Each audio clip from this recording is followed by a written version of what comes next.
제10화 2008년 태식이의 순정은 그 가슴 큰 수습생. 왜 그런 생각이 떠올랐는지 모르겠다.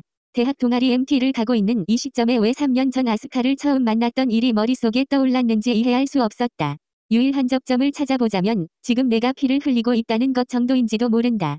여전히 아스카가 HIV 감염자라는 사실은 분명히 충격적인 일이었다. 교양은 좀 없지만 돈이 엄청나게 많은 여자애가 그런 병에 걸려 있다는 게 안타까웠다. 그런 나의 연민을 겉으로 드러내지 않아서였을까? 지난 3년간 아스카는 내 주변을 확실히 파고들었다.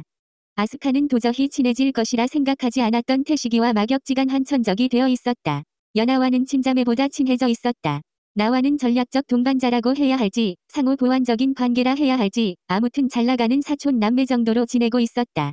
좋은 게 좋은 거라고 내 주변 사람들과 모두 친하게 지내는 건 유쾌한 일이다. 다만 가끔 아스카가 이 세상의 것이 아닌 것 같은 값비싼 물건들을 연하에게 선물하는 것을 보면 잘된 일인지 잘못된 일인지 알 길이 없었다. 처음에 연하는 아스카가 준 선물을 흔쾌히 받으려 했지만 매번 가격을 듣고는 정중하게 거절했다. 그것도 그럴 것이.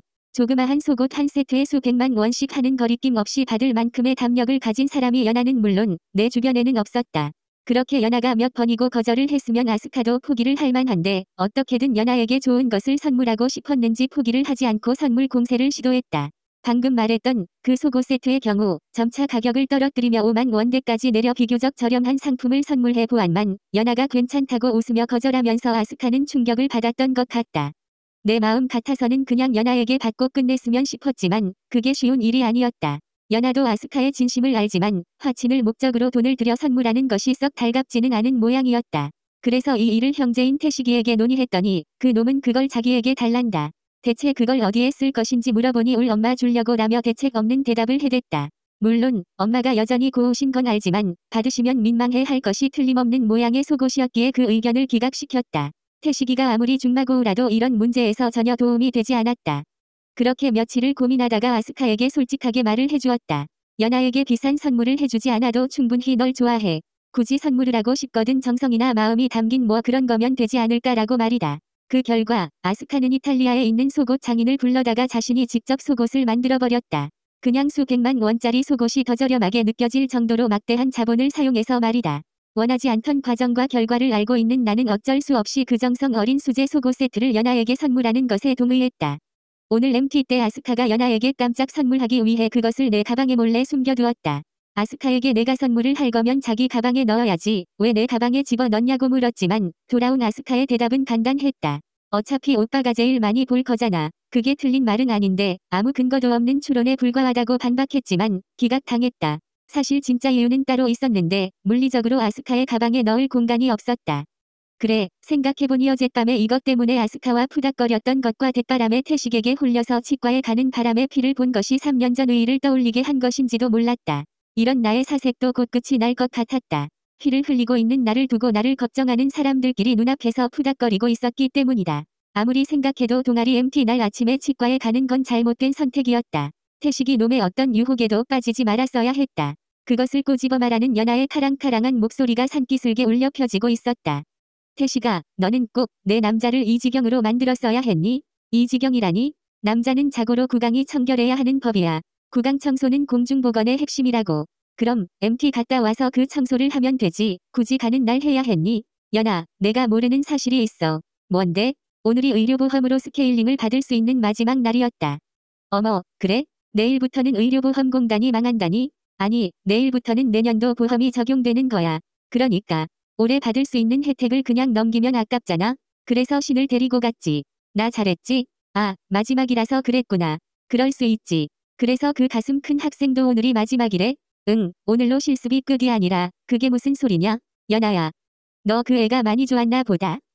그게 무슨 소린지 전혀 못 알아듣겠다. 누가 말해줬는지는 모르겠지만 나는 모를 일이야. 그 누가 말해주던데? 요즘 내가 그 학생에게 빠져서 없는 치석도 만들어내고 있다던데? 너희 둘은 그런 것도 공유하는 사이냐? 이런 것도 공유하면 우리가 사귀고 있을 필요가 없잖아? 언젠가 형제에게 배신을 당할 날이 올 줄 알았지만 내게 이런 수모를. 있잖아. 태식아, 나는 내가 그 학생이랑 잘 되면 좋겠어. 진심이야. 정말? 역시 연아 넌 그릇이 다른 인물이야. 그런데 말이야. 왜 하필 내 남자가 그 학생의 품에 안겨서 스케일링을 받아야 했을까? 나는 그게 궁금해. 왜 그랬을까? 그건 그 학생이 아직 실습 횟수가 모자라서 그거 채워주려. 그러니까 왜 실습 중인 학생에게 스케일링을 맡겨서 이 꼴로 만들어 놓은 거냐고. 연아는 내 얼굴을 잡고 마구 흔들어 댔다. 그러자 나는 멋쩍게 미소를 지었고 그 새하얀 이 사이로 조금씩 흘러내리는 피를 그대로 노출시켰다. 세상에 이런 바보 같은 모습의 형제를 두 눈 뜨고 볼 수 없다며 태식이 고개를 돌리자 연아는 태식에게 큰 소리로 타박하기 시작했다. 그런 연아를 진정시키기 위해 아스카가 거들고 나섰다. 언니가 참아.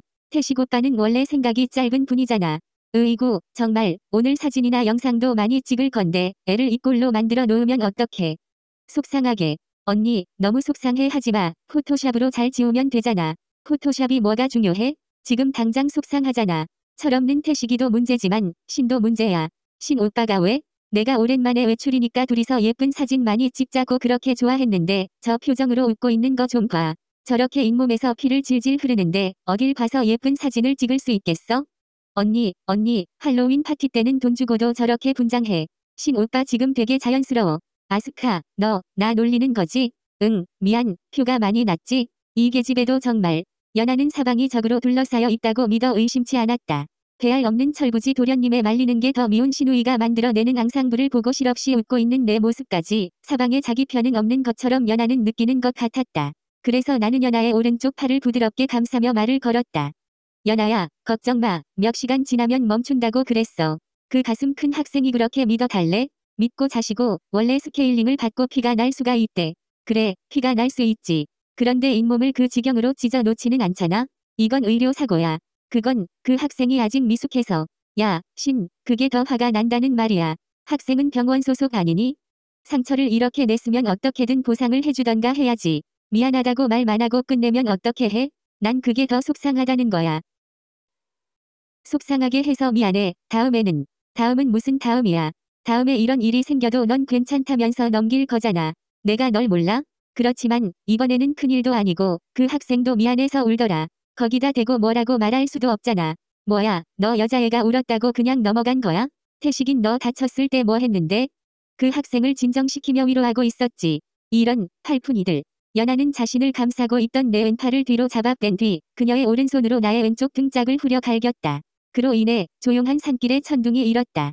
태식은 이 장면을 보고 재미있다는 듯이 크게 웃었고 아스카는 연아를 향해 작은 소리로 파이팅을 외쳤다. 말리는 신우이가 더 밉다는 건 이 상황에 맞지는 않지만 완전 틀리지는 않은 말이라고 연아는 확신했다. 그렇게 투닥거리며 내 사람은 목적지를 향해 걸어갔다. 산길이라고는 하지만 포장된 도로 위를 걷고 있었기 때문에 나도 편하게 걷고 있었다.